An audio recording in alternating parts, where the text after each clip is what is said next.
అందరికీ నమస్కారం. ఈరోజు మీ అందరికీ నేను వినిపించబోయే కథ రాణి హారం. రచయిత పోలవరపు పుష్పవతి గారు. ఇక కథలోకి వెళితే, విజయ మనసంతా అతలాకుతలంగా ఉంది.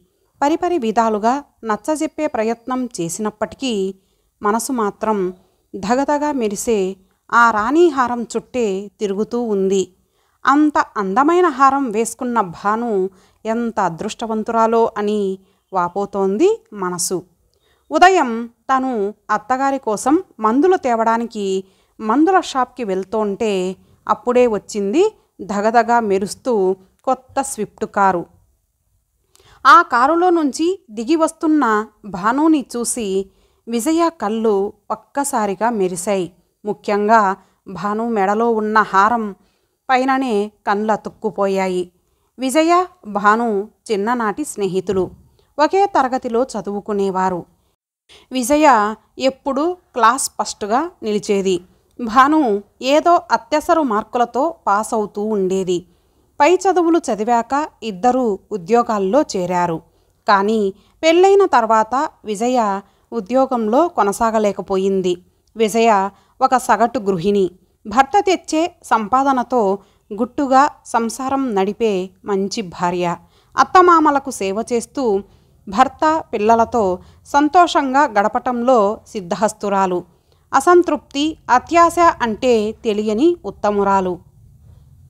కానీ ఎప్పుడో విడిపోయిన తన చిన్ననాటి స్నేహితురాలి వైభవాన్ని చూసి విజయ మనసు కలత చెందింది. ఇద్దరు స్నేహితురాళ్ళు కాసేపు మాట్లాడుకొని మళ్ళీ కలుద్దాం అనే వాగ్దానంతో ఎవరిళ్లకు వాళ్ళు వెళ్ళిపోయారు. తను భానుకి ఏ విషయంలోనూ తీసిపోదు. అందం, చదువు అన్నింటా ఒక మెట్టు పైనే ఉంటుంది. అయినప్పటికీ ఈరోజు భానుకి ఉన్న హోదా తనకు లేదాయే అని మనసు చివుక్కుమంది. ఇంటికి తిరిగి వచ్చిన విజయ అత్తగారికి మందులిచ్చి మామగారికి పిల్లలకి భోజనం పెట్టి కాస్త ఖాళీ సమయం దొరకగానే నడుము వాల్చింది.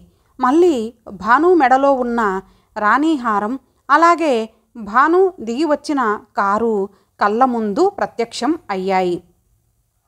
ఎప్పుడో తన పెళ్లినాడు కన్నవారు చేయించిన చిన్న నెక్లెస్సు, అత్తవారు చేయించిన నల్లపూసల గొలుసు, ఒక మంగళసూత్రం, ఇవే తన ఆభరణాలుగా మిగిలిపోయాయి. ఆ తర్వాత ఎప్పుడూ బంగారం వైపు చూసే అవకాశం కూడా తనకు రాలేదు. ఒకసారి కొత్తగా హారాల ఫ్యాషన్ వచ్చినప్పుడు తను కూడా హారం చేయించుకోవాలి అనుకుంది. భర్త సహకారంతో కొంత పైకం సమకూర్చుకుంది. అంతలోనే ఇంటిలో అనుకోని ప్రమాదం జరిగింది. అత్తగారు మెట్ల మీద నుంచి జారి పడిపోయారు. వెన్నెముక దెబ్బతింది. ఆపరేషన్ చేయించాల్సి వచ్చింది. చాలా డబ్బు ఖర్చయిపోయింది. అంతే, ఆ దెబ్బకి హారం చేయించుకోవాలి అన్న ఆలోచన మరుగున పడిపోయింది. అలా హారం చేయించుకునే అవకాశం చేజారినందుకు విజయ ఎప్పుడూ బాధపడలేదు. ఎందుకంటే అత్తగారంటే విజయకి పంచప్రాణాలు. కన్న తల్లిని కూడా మరిపించేటంత గొప్పవారు విజయ అత్తగారు. పెళ్ళైన కొత్తలో భయంగా తెల్లవారుజామునే లేచి స్నానం చేసి వంటగది వైపు వెళ్తూ ఉంటే అత్తగారు పిలిచి, "నువ్వు మీ అమ్మ వాళ్ళ ఇంటిలో కూడా ఇలానే లేస్తావా?" అని అడిగారు. "లేదండి, అక్కడైతే అమ్మ అన్నీ చేసుకుంటుంది. నేను 5కు లేచి యోగా చేసుకుంటాను" అని చెప్పింది విజయ. "మరి ఇక్కడ ఎందుకు ఇంత చీకటితో లేచావు? అక్కడ అమ్మ వాళ్ళింట్లో ఎలా ఉన్నావో ఇక్కడ కూడా నువ్వు అలాగే ఉండొచ్చు. ఇది నీ ఇల్లు. నువ్వు ఈ ఇంటి మహారాణివి" అని అత్తగారు ప్రేమగా దగ్గరకు తీసుకొని అంటుంటే విని విజయకి ప్రాణం లేచి వచ్చినట్టు అయ్యింది. ఎందుకంటే పెళ్ళి కుదిరినప్పటి నుంచి అందరూ ఇలా ఉండకు, అలా ఉండకు, అత్తారింటిలో ఇలా ఉంటే పనికిరాదు అని చెప్పిన వాళ్ళే. దాంతో పెళ్ళి అవుతుందన్న ఆనందంతో పాటే ఒక రకమైన భయం కూడా ఏర్పడింది. అత్తగారు తన ప్రేమతో ఆ భయాన్ని పోగొట్టేశారు. అప్పటి నుంచి విజయ, ఆమె అత్తగారు సొంత తల్లి కూతుర్లలా ఉండేవారు. విజయ పెళ్ళైన తర్వాత కూడా ఉద్యోగంలో కొనసాగాలని అనుకుంది. అత్తగారు కూడా సరే అన్నారు. కానీ వెంటనే గర్భం దాల్చడంతో ఉద్యోగం చేసే ఉద్దేశం విరమించుకుంది. రిస్క్ ప్రెగ్నెన్సీ అని డాక్టర్ చెప్పినప్పుడు అత్తగారు కాలు కింద పెట్టనివ్వకుండా కంటికి రెప్పలా చూసుకున్నారు. అలా ఇటు కన్నవారు అటు అత్తింటి వారి ప్రేమల నడుమ విజయ 2 పిల్లల తల్లి అయ్యింది.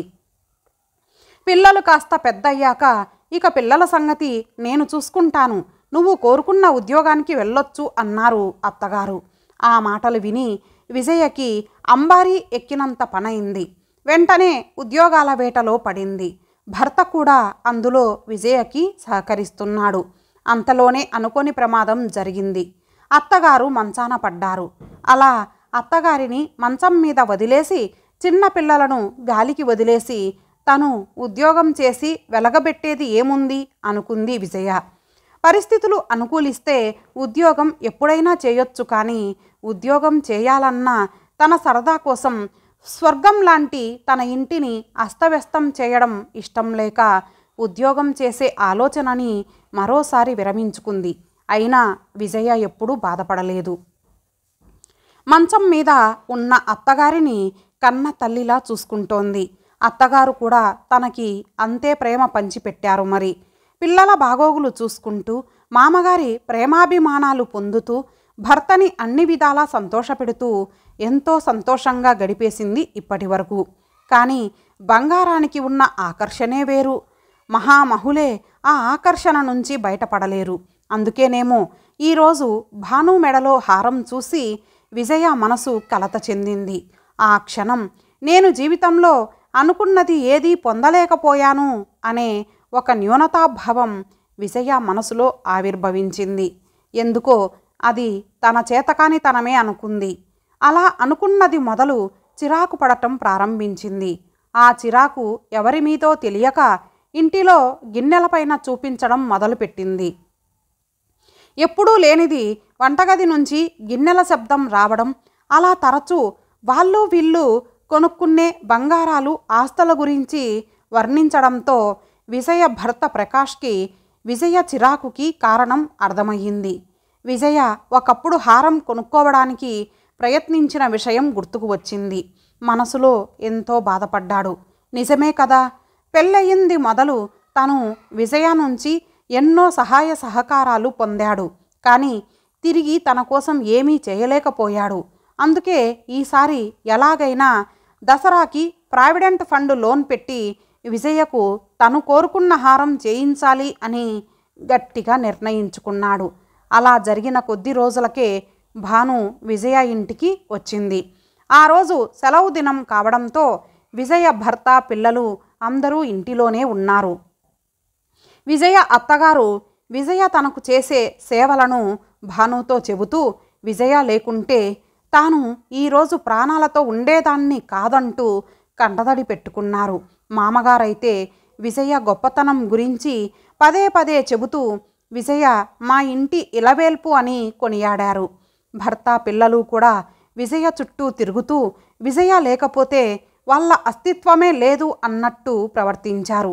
అది చూసిన భానుకి అసూయగా అనిపించింది. మధ్యాహ్నం భోజనాలయ్యాక అందరూ కాస్త విశ్రాంతి తీసుకుంటున్నారు. విజయకి భానుకి కాస్త ఏకాంతం లభించింది. ఇద్దరూ పైన గదిలోకి వెళ్ళి చిన్ననాటి విషయాలు ముచ్చటించుకుంటూ ఉన్నారు. అప్పుడు విజయ భానుతో, నీ లైఫ్ సక్సెస్ అయ్యింది, మంచి ఉద్యోగం చేసుకుంటున్నావు, కానీ నా చదువు వృధాగా మూలపడిపోయింది. నేను కూడా నీలాగే ఉద్యోగం చెయ్యాలి అనుకున్నాను, కానీ పరిస్థితులు నాకు అనుకూలించలేదు అంది బాధపడుతూ. ఆ మాటలు విన్న భాను ముఖంలో ఎన్నో రంగులు మారాయి. కాసేపు మౌనంగా ఉండి అంది, అదేంటి విజయ, నీ చదువు వృధా అయ్యిందని ఎలా అనుకుంటున్నావు? ముమ్మాటికి కాదు. చదువు మనకి సరైన నడవడికతో పాటు సరైన సమయంలో సరైన నిర్ణయాలు తీసుకోవడం కూడా నేర్పిస్తుంది. నువ్వు నీ సంసారం పట్ల సరైన నిర్ణయాలు తీసుకున్నావు. నిన్ను అభిమానించే వాళ్ళని నీ జీవితంలో మొదటి స్థానంలో ఉంచావు. అందుకే వాళ్ళ హృదయాలలో మహారాణిగా నిలిచావు. అదే గనక చేయకుంటే నువ్వు కూడా నాలాగే ఒంటరిగా మిగిలిపోయి ఉండేదానివి అంది. కొంత మౌనం తర్వాత, పెళ్ళైన కొత్తలో మా వారు బెంగళూరులో, నేను వైజాగ్లో జాబ్ చేసేవాళ్ళం.